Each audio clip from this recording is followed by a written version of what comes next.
The breaking point, Devon Mitchell's hands gripped the steering wheel so tightly his knuckles turned white. The email notification glowing on his phone screen felt like a death sentence.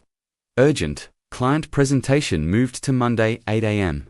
All hands required was Friday at 6 p.m. And he had exactly 48 hours to revise. 6 months of work because the client had changed their entire business model. His daughter Ruby sat in the back seat, her 80-year-old face pressed against the window, watching the world blur past. She had been so excited about their beach weekend, the first real break Devon had taken in over a year. He glanced at her in the rearview mirror and made a decision that terrified him. He turned off his phone completely. The corporate world could wait. His daughter could not. Harbor Point, a sanctuary Harbor Point beach emerged before them like a painting come to life. The late September sun hung low and golden, transforming the Lake Michigan waters into liquid fire. Ruby exploded from the car the moment Devon parked, her purple backpack bouncing as she sprinted toward the sand. "Wait for me," he called out, grabbing their oversized beach bag and cooler. His programmer's shoulders already protesting the weight. The beach was alive with weekend energy. Families clustered under colorful umbrellas. Teenagers played volleyball with competitive intensity. And couples walked along the shoreline, leaving temporary footprints in wet sand. Devon found a spot near the water, close enough to hear the waves, but far enough from the crowds to feel like they had their own. Small piece of paradise. Ruby was already stripping off her cover-up, revealing the new swimsuit he had let her pick out herself, complete with sparkly dolphins she had insisted were scientifically accurate. "Dad, race you to the water," she challenged. And before he could protest that he was still setting up their umbrella, she was gone. A purple blur against the golden sand. The woman who never stopped 300 feet down the beach, Camila Reyes, was losing an argument with her younger brother. "You work 16-hour days, 7 days a week," Josh said. His arms crossed in that stubborn way that reminded Camila of their late mother. "When was the last time you just breathed? When was the last time you did something that was not related to quarterly projections or product launches?" Camila wanted to argue, but the truth was, she could not remember. Building Nextech Solutions. From a 2-person startup in her apartment to a company with 87 employees had consumed every waking moment of the past 7 years. She had poured everything into it. Her time, her relationships, her youth. At 36, she had financial success most people only dreamed of. But her apartment felt like a hotel room, and she could not remember the last time she had laughed until her stomach hurt. Fine, she had finally conceded. "One afternoon, but if anything urgent comes up, I am handling it." Josh had grinned victoriously and dragged her to Harbor Point. To this beach she had not visited since childhood, when their father used to bring them here on Sundays after church, back when life was simpler, before cancer took their mother and left their father to raise 2 heartbroken children alone. Now, standing at the water's edge with the sun warm on her skin, Camila felt something inside her crack open, just a little. Josh waded into the waves, calling for her to join him, and for the first time in years, she let herself play. They splashed like children, laughing at nothing and everything, and Camila felt the armor she had built around herself start to slip. The moment that stopped time, Devon was building an elaborate sand fortress with Ruby, complete with a moat system she had engineered with impressive hydraulic logic. When he looked up to check the time, that is when he saw her. His boss, his CEO, the woman who had once made a senior vice president cry during a budget review. Camila Reyes was standing in the shallow waves, her hair loose and wild around her shoulders, laughing with genuine abandon as a younger man splashed water at her. He froze. In 3 years of working at Nextech, he had never seen Camila smile like that, had never heard her laugh without restraint. She always existed behind bulletproof glass, professional and untouchable. But this woman looked free, almost vulnerable, and absolutely beautiful in a way that had nothing to do with physical appearance, and everything to do with unguarded joy. "Look away," his brain commanded. "This is private. You are invading her space." But his eyes would not obey. He watched as she emerged from the water, reaching for the white cover-up she had left on a nearby towel. The wind, which had been gentle all afternoon, suddenly gusted with dramatic timing. The lightweight fabric lifted away from her body just as she was pulling it on, and for 3 endless seconds, Camilla stood exposed from the waist up. Their eyes met across the distance. Devon watched recognition flood her face, watched her expression cycle through shock, mortification, and something he could not identify. His face burned with shame. He looked down so fast he nearly toppled Ruby's fortress. His heart hammered against his ribs. Monday morning, he would be fired, possibly sued. Definitely blacklisted from every tech company in Chicago. Confrontation and Tatty, why do you look like you are going to throw up? Ruby asked with her characteristic bluntness. Nothing, sweetie. Just the sun. You should put on more sunscreen. He fumbled with the bottle, his hands shaking, his mind racing through impossible scenarios. Could he quit before Monday? Would she believe it was accidental? Should he pack up and leave immediately? The decision was made for him. A shadow fell across their blanket, blocking the sun. Devon looked up slowly, dreading what he would find. Camilla Reyes stood before them, fully covered now in her white wrap, her dark hair already drying into waves, her expression completely unreadable. Behind her, her brother stood at a respectful distance, watching with obvious curiosity. Mr. Mitchell, Camilla said, her voice carrying that knife-edge precision he knew from 100 Monday morning meetings. What an unexpected surprise. Devon scrambled to his feet, nearly kicking sand into their lunch cooler. Ms. Reyes, I am so incredibly sorry. What just happened was completely accidental. I was not trying to, I did not intend to. The wind just, Devon, she interrupted, and something in her tone made him stop babbling. It was windy. These cover-ups are impossible. Let's acknowledge it was mortifying for both of us and never speak of it again. He nodded frantically, relief flooding through him. Her gaze shifted to Ruby, who was watching this adult awkwardness with the intense fascination only children could muster. And who is this? I am Ruby Eleanor Mitchell, his daughter announced, standing up and extending her sand-covered hand with surprising formality. I am 8 3/4 years old, and I am building a fortress with advanced moat engineering. Would you like to see?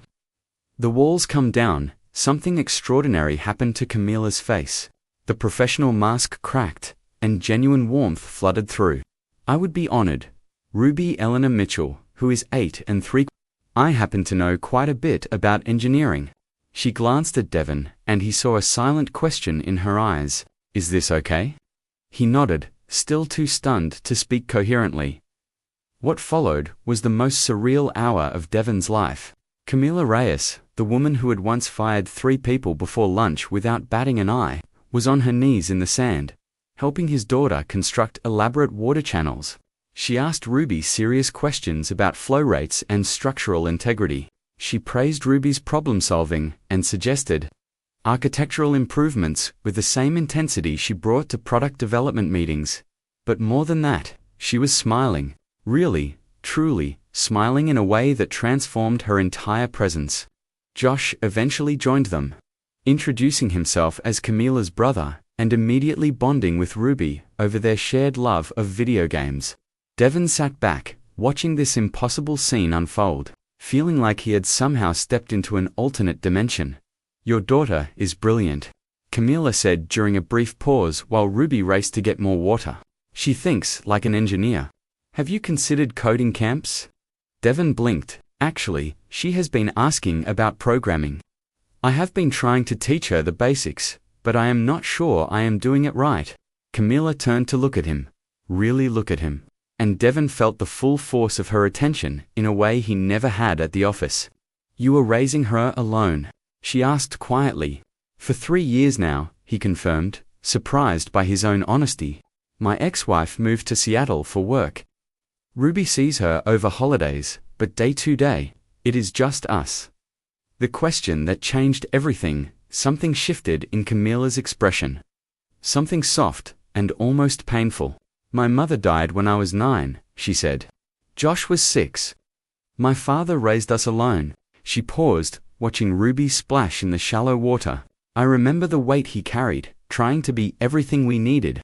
I see that same weight in your eyes. Devon felt his throat tighten. Some days, I feel like I am drowning. Work is demanding. Ruby needs me, and there are never enough hours. I love her more than anything, but I am terrified I am failing her. You are not, Camila said with certainty. That fortress over there, she built that because she feels secure enough to be creative. That only happens when a child knows they are loved unconditionally. Whatever you are doing, it is working. Their eyes met, and Devon felt something electric pass between them. This was not his boss speaking. This was a woman who understood, who had lived through the other side of what his daughter was experiencing. Ruby returned with Josh, both of them carrying driftwood for fortress decorations. As the afternoon stretched toward evening, as the four of them worked together on the increasingly elaborate sand structure, Devon felt something he had not felt in 3 years. He felt seen. Not as an employee or a single parent struggling to keep his head above water, but as a whole person. And when Camila laughed at one of Ruby's jokes, her head thrown back unselfconsciously, Devon realized with terrifying clarity that he was in serious trouble. Because somewhere between the awkward beginning and this perfect moment, he had started falling for the one woman in the world he absolutely could not have, his boss. The sun began to set, painting the sky in impossible colors, and Devon knew that Monday morning everything would be different. The only question was whether different meant disaster, or the beginning of something he did not yet have words to describe. The text that shattered sleep. Devon's phone buzzed at 2:47 a.m. Sunday morning. He jerked awake, heart already racing with the parent's instinct that early morning notifications meant crisis. But it was not Ruby's school. It was a number he knew by heart from 3 years of late-night work emergencies. Camila. The message was short. Can't sleep. Keep thinking about what you said, about drowning.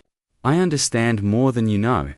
Devon stared at the screen, his exhausted brain trying to process why his CEO was texting him before dawn about personal feelings. Another message appeared. Sorry, that was inappropriate. Forget I said anything, he typed before he could overthink it. I'm awake too. Ruby had a nightmare, and nothing you say to me will ever be inappropriate after I accidentally saw you in your bikini. 3 dots appeared, disappeared, appeared again. Then, fair point. Though, can we please establish that we're never mentioning that again? Devon smiled in the darkness. Mentioned what? I have no memory of Friday. Complete blank. Good answer, Mitchell. Go back to sleep. See you Monday. But Devon could not sleep. He lay in the dark, listening to Ruby's soft breathing from her room, thinking about the woman who ran his company with an iron fist, but who had texted him invulnerable. Honesty at 3 a.m. Monday was going to be interesting. The office had eyes walking into next. Monday morning felt like entering hostile territory. Devon's coworker Trevor caught him at the elevator. Dude, why is your calendar completely clear today? Mine just got flooded with meetings you were supposed to lead. Before Devon could answer, his computer pinged with a message from Camila. My office. Now, bring coffee. The entire open plan office watched him walk toward the executive suite. He felt their stares, heard the whispers. Devon knocked, and Camila's voice called, Enter. She sat behind her glass desk, looking every inch the powerful CEO in a sharp navy suit. Her hair pulled back severely, her expression unreadable. But when the door closed, her shoulders dropped slightly. Sit, she said, gesturing to the chair across from her. How's Ruby? Better, he answered cautiously. The nightmare passed. Good, Camila nodded, then took a breath. I've been up all night thinking. About our conversation. About what you're managing. About the fact that in 3 years, I've never once asked if you needed support. Devon started to protest, but she held up a hand. Let me finish.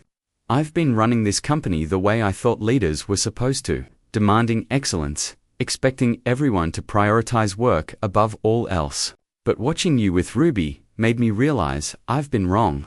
Excellent work comes from whole people, not exhausted shells. The announcement that shocked everyone at the 10 o'clock all-hands meeting. Camila stood before the entire company and dropped a bomb. Effective immediately, "We're implementing radical changes to our culture," she announced. "No more meetings after 4 p.m. No more weekend emails unless absolutely critical. And we're establishing a parent support program with flexible hours and work-from-home options." She paused, and Devon could have sworn her eyes found his in the crowd. "We're going to prove that you can build an exceptional company while still having a life worth living." The office erupted in shocked whispers. Trevor leaned over to Devon. "What the hell happened this weekend? Did she have a breakdown?" Devon kept his expression neutral. Maybe she just realized there's more to life than quarterly earnings. But inside, his heart was pounding. This was because of him. Because of their conversation on the beach. Because, for one afternoon, he had been honest about his struggles. And she had actually listened. Coffee conversations, the changes were immediate and disorienting. Devon found himself leaving work at 5 p.m. for the first time in years. Arriving home in time to actually cook dinner with Ruby instead of microwaving leftovers. But the biggest change was personal. Camilla started appearing at his desk around 4:30, 2 coffees in hand, asking if he had a few minutes to talk. The conversations started professionally. Discussions about projects and timelines, but inevitably drifted into deeper territory. One evening, she told him about her mother's battle with cancer. How, at 9 years old, she had tried to be the adult her father needed, organizing Josh's school supplies and learning to cook basic meals. "I stopped being a child that year," she said quietly. "I decided that if I was strong enough, disciplined enough, I could keep my family from falling apart." Devon's chest ached. "That's too much weight for a It's too much weight for anyone, really."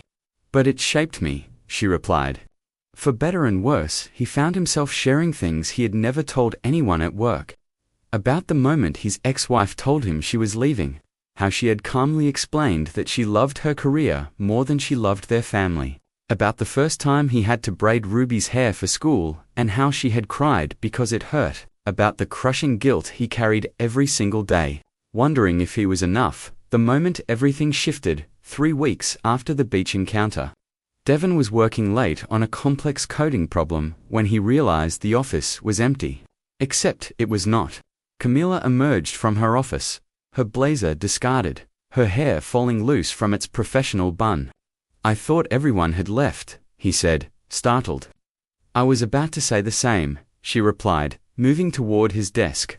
"What are you working on?" He explained the problem, and she pulled up a chair, leaning close to see his screen. Her perfume, something subtle with jasmine, made concentration difficult. "Try restructuring the data model," she suggested, her finger pointing at his code. "If you shift this parameter here." Their faces were inches apart. Devon became acutely aware of her breathing, the warmth radiating from her body, the way her eyes reflected the monitor's glow. Camilla turned her head slightly, and suddenly, they were staring at each other. "That's brilliant," he managed, his voice rough. "You always see solutions I miss." "You're just tired," she said softly. "You've been carrying too much for too long." The air between them felt electric, charged with everything they were not saying. Devon knew he should move away, should maintain professional distance, but his body refused to obey. "Camilla," he started, not knowing how to finish. "We should not," she whispered, but she did not move either.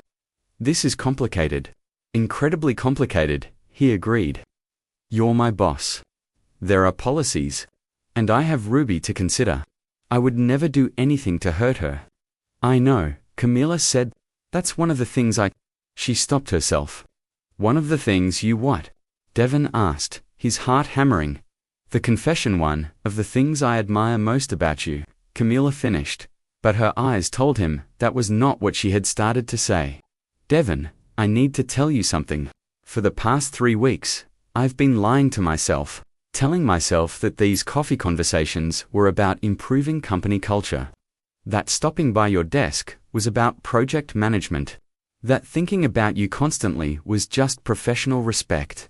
The world seemed to stop spinning." "You think about me?" he asked carefully. "All the time," she admitted, her voice barely above a whisper. "The way you laugh at Ruby's jokes. The patience you show when explaining complex concepts. The strength it takes to show up every day, carrying the weight you carry. You're the most genuine person I've ever met. And somewhere between that mortifying beach encounter and now, I fell for you. Devon felt like he was standing on the edge of a cliff, about to jump into unknown waters. I'm falling for you too, he confessed. Maybe I started falling that day when you sat on our beach blanket and took Ruby seriously. When you shared your pain about your mother. When you showed me the human behind the CEO. But this is impossible, is it? Camila asked. We're both adults. We can be professional. We can take this slowly. I'm your boss, she said. That's the problem. Then maybe I need to find another job, Devon replied, surprising himself. Because I'm done pretending I don't feel this. The brothers' intervention, the sound of a throat clearing, made them both jump. Josh stood in the doorway, his expression a mix of amusement and concern. Camila, you left your phone on your desk. It's been buzzing for 10 minutes. He glanced between them, reading the situation instantly. Also, I'm guessing this is why you've been smiling at random moments for the past 3 weeks. Camila's face flushed. Josh, this is not the time. Actually, it's exactly the time, Josh said, walking into the room uninvited. Because I've watched my sister bury herself in work for 7 years, convinced she didn't deserve happiness. And I've never seen her look at anyone the way she looks at you, Devon. He turned to his sister. Mum would tell you to stop being an idiot and grab happiness with both hands. Tears appeared in Camila's eyes. That's not fair. No, what's not fair is you denying yourself a chance at something real because of company policies we can change. Josh countered. You're the CEO, make new rules. Devon stood up, his decision crystallizing. Josh is right. But we do this the right way. I'll formally request a transfer to a different reporting structure. We disclose the relationship to HR. We're completely transparent, and Ruby meets you properly, knows what's happening, gets to decide if she's comfortable with this. Because nothing, and I mean nothing, matters more than her well-being. The choice. Camila wiped her eyes, her expression shifting from vulnerable to determined. You would really change positions? Give up being senior architect? For a chance at this, for a chance at us, Devon asked. Absolutely, she stood up, moving close to him. Then I have a better solution. We're expanding the research division. I want you to head it. Completely separate reporting structure. You'd report to the CTO, not to me. Same salary, same influence, but no conflict of interest. His heart soared. You'd do that? Josh laughed. Dude, she's been restructuring the entire company for 3 weeks just to make this possible. Why do you think the org chart has been changing? She's been planning this since the beach. Devon looked at Camila, saw the hope and fear warring in her expression. I have one condition, he said. What? She asked nervously. We take Ruby to the beach this weekend. All 3 of us, and you let her decide if she's okay with you being in our lives. Because if we do this, I want you all the way in. Not just as my girlfriend, but as someone who's part of our family. Can you handle that? Camila's face transformed, radiant with joy and terror. That's terrifying. I know, Devon smiled. But you're brave enough. You've been brave your whole life. Maybe it's time to be brave about something that actually matters. She closed the distance between them, her hand reaching up to touch his face. I'm in, she whispered, all the way in. Terrified and completely in. Then we'll be terrified together, he said, and kissed her softly, sweetly. A promise of everything to come. Josh cleared his throat again, grinning widely. Okay, lovebirds, let's get out of here before security makes their rounds. You can continue this somewhere more appropriate. As they left the office together, Devon realized that the best moments in life came from taking risks, from being honest about what you wanted, from building something real in a world that often valued appearances over authenticity. Monday had started with fear and ended with hope, and everything was about to change. The weekend that would decide everything. Saturday morning arrived with Devon's stomach tied in knots. Ruby sat at their kitchen table eating pancakes, completely unaware that today would potentially reshape their entire world. Her hair stuck up in wild directions, and syrup covered her chin. She looked so young, so innocent, and Devon felt the crushing weight of responsibility. What if this ruined everything? What if introducing Camila into their carefully balanced life destroyed the stability he had fought so hard to create? His phone buzzed. "I'm terrified." "Is that normal?" Camila's text read. He typed back. "Completely. Ruby's watching cartoons and I'm hiding in the kitchen having a panic attack." Her response: "We're a mess. This is either the best or worst idea we've ever had." "Probably both," he replied. "See you at Harbor Point in an hour. Don't be late." "Wouldn't dream of it. Though I might throw up first." Devon pocketed his phone and returned to the table. Ruby looked up, syrup dripping from her fork. "Dad, why do you look weird?" "I don't look weird," he protested. "You look like you did before my parent-teacher conference last year. All nervous and sweaty."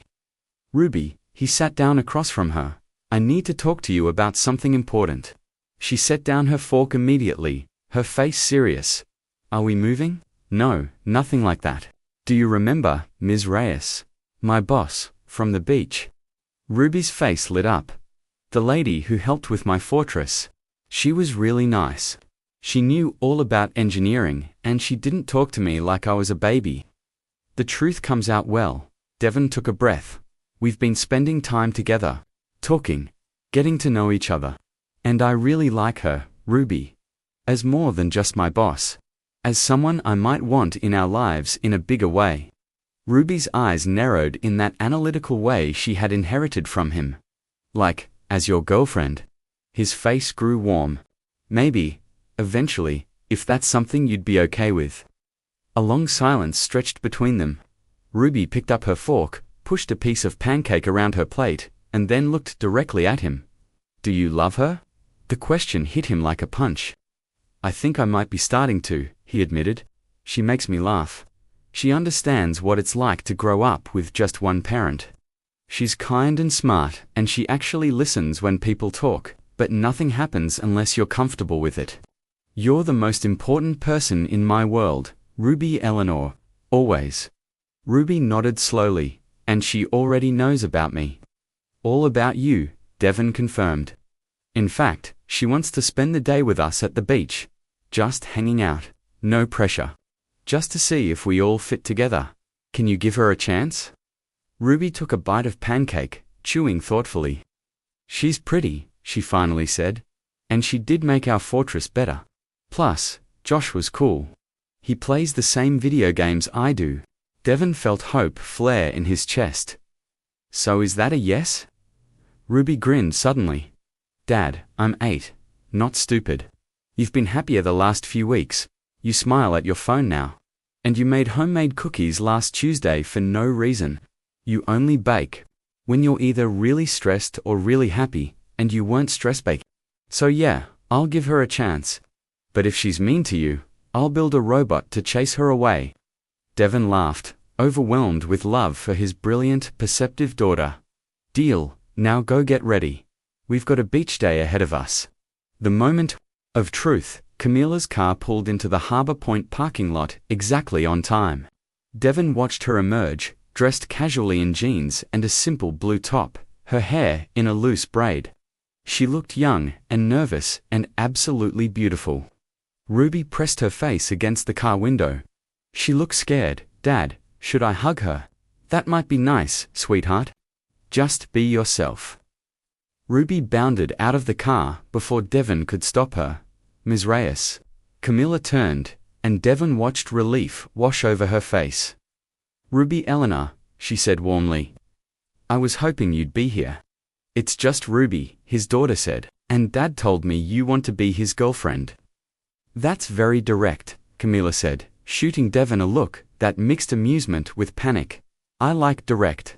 Ruby nodded approvingly. "Good, because I need to know some things." "Fire away," Camila said, kneeling down to Ruby's eye level. Devon recognized the gesture, the way she took his daughter seriously, met her at her level, rather than talking down to her. "First question, do you like science?" "Love it," Camila answered. "I have a degree in computer engineering." "Second question, Will you make my dad work late all the time? Because he already works too much and I miss him. The promises that matter, Camila's expression softened. Actually, I've been trying to make him work less. That's why I changed the company's schedule. Your dad is brilliant at his job, but he's even better at being your dad. That should always come first. Ruby considered this. Third question. If you break up, will my dad lose his job, because we need money for my college fund? Camila glanced at Devon, who shrugged helplessly. This was Ruby being Ruby, thinking 10 steps ahead. No, Camila said firmly. Your dad's job is secure no matter what happens between us personally. I promise you that. In fact, he's getting promoted to run our research division specifically, so there's no conflict. Okay, Ruby said. Last question. Do you actually like kids? Or are you just pretending because you want to date my dad? Devon started to intervene, but Camila held up a hand. Honest answer, Camila said. Kids terrify me. I've spent my whole adult life focused on building a business. I never thought I'd be in a position where I might help raise someone, but you. You're smart and funny and creative, and I think you're going to do amazing things with your life. So yeah, I actually like you. And the fact that you come as part of the package with your dad makes the package even better. Ruby studied her for a long moment, then nodded decisively. Okay, you can date him, but if you make him cry, my robot army will find you. Fair warning delivered. She turned and marched toward the beach. Camila stood up slowly, looking shell-shocked. Did I just get approval from an 8-year-old? Devon moved close, taking her hand. You just passed the most important interview of your life. She smiled shakily. I was more nervous for that than any board meeting I've ever had. Ruby's the CEO of our family, Devon said. She just gave you the job. Now comes the hard part, actually doing it. Building a new foundation. The day unfolded with surprising ease. They built not just one sand fortress, but an entire kingdom, complete with towers, bridges, and an intricate water system that Ruby engineered with increasing complexity. Camila threw herself into the project with the same intensity she brought to everything, asking Ruby questions, offering suggestions, praising innovations. Devon watched them work together and felt something in his chest expand with possibility. At lunch, sitting under their beach umbrella, sharing sandwiches and fruit, Ruby asked Camila about her mother. What was she like? Part 2 is on the way. Vote for Part 2 in comment box.